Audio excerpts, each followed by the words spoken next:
हम पढ़ रहे थे तीसरा चैप्टर धातु एवं अधातु।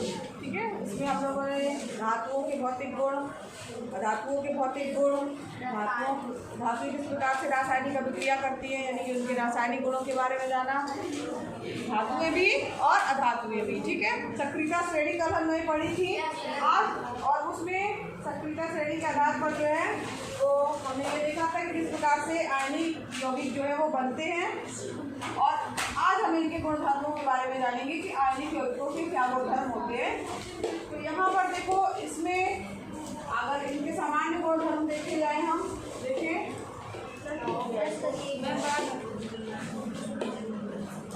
अगर हम इनके गुणधर्मों की चर्चा करें, सामान्य गुणधर्म क्या क्या होते हैं, तो सबसे पहला आता है उनकी भौतिक प्रकृति।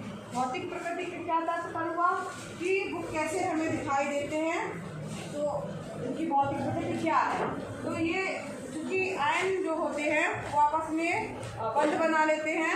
ठीक है, जैसे NaCl हमने देखा था, MgCl2 के बारे में हमने देखा था कि उनके बीच में आयनों का आदान प्रदान हो जाता है और एक मजबूत बंध बनता है। तो यहाँ पर उनके बीच में, आयनों के बीच में मजबूत आकर्षण बल होने के कारण जो आयनिक यौगिक बनते हैं वो कैसे होते हैं, ठोस होते हैं और कठोर होते हैं।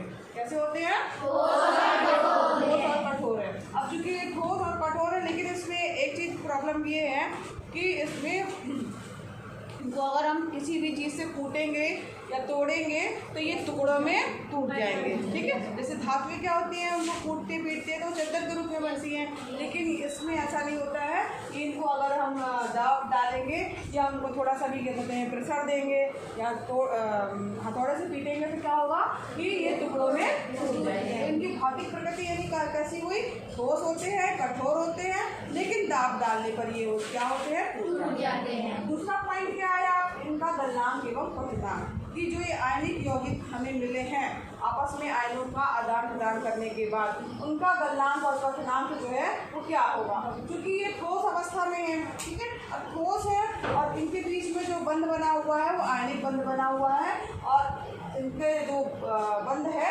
जो आकर्षण बल है उसको अंतर आयनिक आकर्षण बल बोला जाता है, और इनको तोड़ने के लिए पर्याप्त मात्रा में ऊर्जा की आवश्यकता होती है। तो इनका गलनांक और क्वथनांक भी क्या होगा, ज़्यादा होता है। एक सारणी आप देख रहे होंगे, यहाँ पर देखिए आयनिक यौगिक दिख रहे हैं आपको, और इनके गलनांक और क्वथनांक जो है वो दिख रहे हैं, जो कि आपके केल्विन में दिए हुए हैं। ये जैसे हमारा आयनिक यौगिक सोडियम क्लोराइड हो गया, MgCl2 हमने देखा था कैसे बना है, इस तरीके से ये कुछ आयनिक यौगिक दिए गए हैं, इनके गलनांक दिए गए हैं और इनके क्वथनांक दिए गए हैं, जो कि केल्विन में, और आप देख रहे हैं काफ़ी ज़्यादा है, यानी कि इनका गलनांक और क्वथनांक कैसा होता है, ज़्यादा होता है। हाँ, ज़्यादा होता है। ठीक है, अब इसके बाद आती है बात, तीसरा पॉइंट है आपको, ज़्यादा है इनको जो है अगर तोड़ना है तो अधिक मात्रा में ऊर्जा की आवश्यकता होगी। घुलनशीलता की बात करें अगर हम, तीसरा पॉइंट इनका आ रहा है कि ये आयनिक यौगिक घुलनशील होते हैं कि नहीं होते हैं। तो यहाँ पर चूँकि ये वैद्युत संयोजक यौगिक होते हैं, तो ये पानी में जब इनको घोला जाता है, जैसे कि आपको पता ही है नमक पानी में घोलते हैं तो क्या होता है, घुल जाता है। तो ये आयनिक जो भी यौगिक हैं वो पानी में क्या होते हैं बच्चों, घुलनशील होते हैं। ठीक, घुलनशील होते हैं, लेकिन ये पेट्रोल में, मिट्टी के तेल में घुलनशील नहीं होते हैं। जो भी आयनिक यौगिक हैं उनको अगर आप पानी में डाइल्यूट करेंगे, पानी में घोलेंगे तो वो घुल जाएंगे, लेकिन पेट्रोल की बात करें, मिट्टी के तेल की बात करें तो उसमें घुलनशील नहीं होते हैं। समझ में आया सबको? तीसरा पॉइंट हो गया, या इनकी तीसरी विशेषता हो गई। चौथी विशेषता है विद्युत चालकता की, ये क्या इसमें विद्युत का चालन होता है। तो यहाँ पर देखो, किसी भी विलयन से विद्युत के चालन के लिए आप आवेशित कणों की गतिशीलता आवश्यक होती है। आयनिक यौगिकों के जलीय विलयन में आयन उपस्थित होते हैं। अब जैसे अगर मान लीजिए जो भी आयनिक यौगिक है हमारा, ठीक, अब हमने उसको क्या किया, पानी में घोला, जलीय विलयन उसका बनाया। जलीय मतलब क्या होता है, जल मतलब पानी ना, पानी में जब हमने घोला तो वैसे तो ये जुड़े रहते हैं, आयन आपस में बंध बना करके जुड़े रहते हैं, लेकिन जब ये पानी में जाते हैं बच्चों तो ये अलग अलग हो जाते हैं। इसमें Na+ आयन अलग हो जाएगा, Cl अलग हो जाएगा। ठीक है, धनात्मक आयन अलग हो जाएगा, ऋणात्मक आयन अलग हो जाएगा, और ये पानी में ही आयन के रूप में इधर से उधर जो है वो घूमते रहते हैं, मिले रहते हैं। ठीक, अब जब ये आयन के रूप में अलग हो गए तो यहाँ पर हम बात कर रहे हैं विद्युत चालकता की। तो यहाँ पर जो है जब इसमें विद्युत धारा प्रवाहित की जाती है उस विलयन में, तो जो इलेक्ट्रोड की ओर जो है वो गमन करने लगते हैं। विपरीत इलेक्ट्रोड से क्या तात्पर्य हुआ, अगर धन आयन है तो ऋणात्मक ऋण इलेक्ट्रोड की ओर जाएगा, अगर ऋण आयन है तो वो धनात्मक इलेक्ट्रोड की ओर गमन करने लगेगा आयन। ठीक है, समझ में आया सबको? कोई कंफ्यूजन?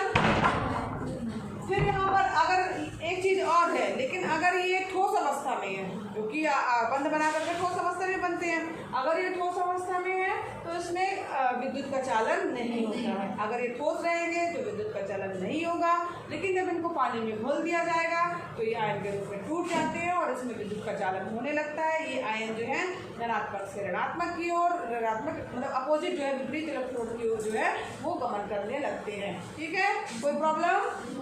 ठीक है, अब यहाँ पर गलित अवस्था में होता क्या है वास्तव में कि विपरीत आवेश वाले आयनों के मध्य में स्थित वैद्युत आकर्षण बल जो होता है वो ऊष्मा के कारण कमजोर पड़ जाता है और आयन जो है वो स्वतंत्र हो जाते हैं, और स्वतंत्र होने के कारण वो क्या करने लगते हैं, गमन करने लगते हैं और उसमें विद्युत का चालन संभव हो जाता है।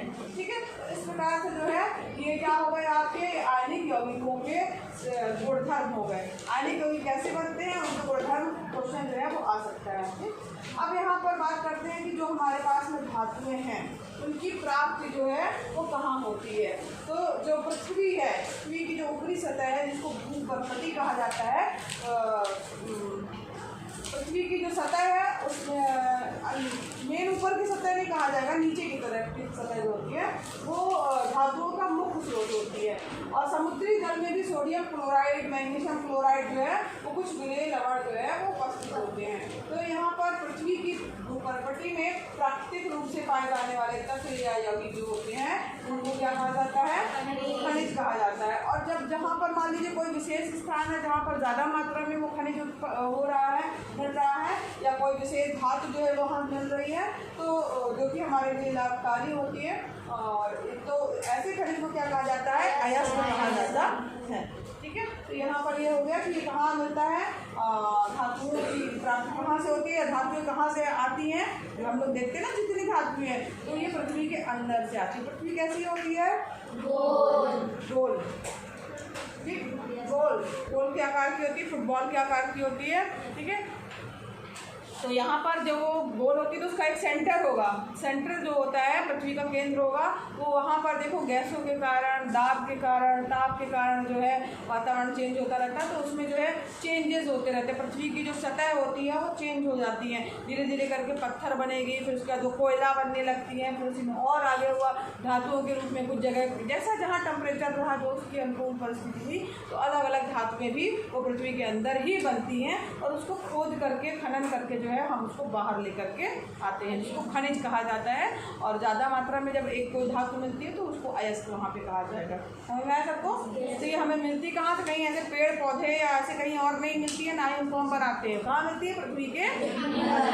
ठीक है, तो ये धातुओं के निष्कर्षण की बात आई कि धातुएं जो है उनका निष्कर्षण जो है, जो हमें अयस्क मिला, अब अयस्क मिला तो उससे धातुएं बनती हैं। अब कैसे उसका निष्कर्षण होता है, तो यहाँ पर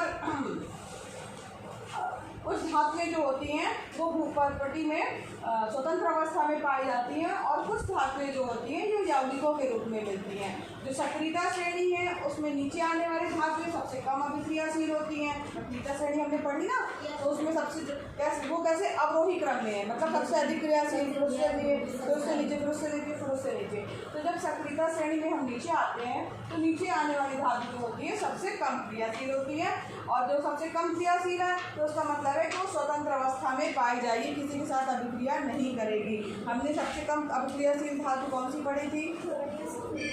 नहीं, सबसे कम क्रियाशील, तो वो सबसे ज़्यादा बताइए, सबसे कम जो है वो क्या है, सबसे कम क्रियाशील है। तो ज़्यादातर सोना हो गया, चांदी हो गया, प्लेटिनम है, कॉपर है, ये स्वतंत्र अवस्था में पाए जाते हैं। ठीक है, कॉपर एवं सिल्वर अपने सल्फाइड या ऑक्साइड गैस के रूप में संयुक्त अवस्था में भी पाए जाते हैं। कॉपर और सिल्वर की अगर हम बात करें तो उनके ऊपर ऑक्सीजन की एक परत सी जम जाती है, यानी हवा से क्रिया कर लेते हैं, तो ये कभी कभी क्या होता है अयस्क के रूप में संयुक्त सल्फाइड और ऑक्साइड के रूप में जो है वो संयुक्त अवस्था में भी पाए जाते हैं। और सब सक्रियता श्रेणी के सबसे जो ऊपर की धातुएं हैं जैसे potassium, sodium, calcium, magnesium, aluminium, इनकी अभिक्रियाशीलता क्या होती है, बहुत अधिक होती है और ये कभी भी स्वतंत्र अवस्था में नहीं पाए जाएंगे, यानी खुली अवस्था में नहीं मिलेंगे। सक्रियता श्रेणी के जो बीच की धातुएं होती है, ठीक है, वो क्या होती है, मध्य की जो की अभिक्रियाशीलता जो होती है वो क्या होती है, मध्य होती है, मध्यम होती है, मतलब थोड़ा सा ज़्यादा बहुत क्रियाशील नहीं, कम क्रियाशील है, या बीच वाले क्रियाशील समझ लो तो वो मध्यम हो गए। जैसे Zn है, Fe है, लेड है, ठीक है।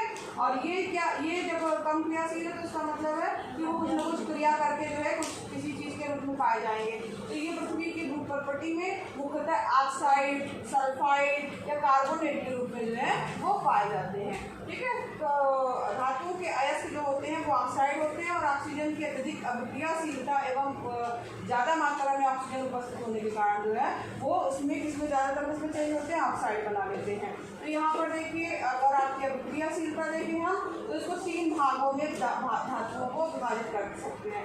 निम्न अभिक्रियाशील धातुएं, मध्यम अभिक्रियाशील धातुएं और उच्च अभिक्रियाशील धातुएं, ठीक है। तो यहाँ पर दिया है प्रत्येक वर्ग में आने वाली धातुओं को प्राप्त करने के लिए अलग अलग जो है तरीके अपनाए जाते हैं, यानी उनका निष्कासन अलग अलग तरीके से किया जाता है, अलग अलग चरणों में होता है। यहाँ पर देख लीजिए, आपको जो है बरीनी क्रियाशीलता ज़्यादा है तो धीरे धीरे कम हुई है, फिर इसके बाद में सबसे कम हुई है। तो यहाँ पर जो इनका विद्युत अपघटन होता है, फिर कार्बन के उपयोग से इनका चयन किया जाता है और ये प्राकृतिक अवस्था में उपस्थित होते हैं, स्वतंत्र रहते हैं, कोई कुछ चीज़ जो है ऑक्साइड या वो नहीं बनाते हैं, ठीक है। इसके आगे का हम कल करेंगे कि किस तरीके से जो है उसका निष्कर्षण किया जाता है।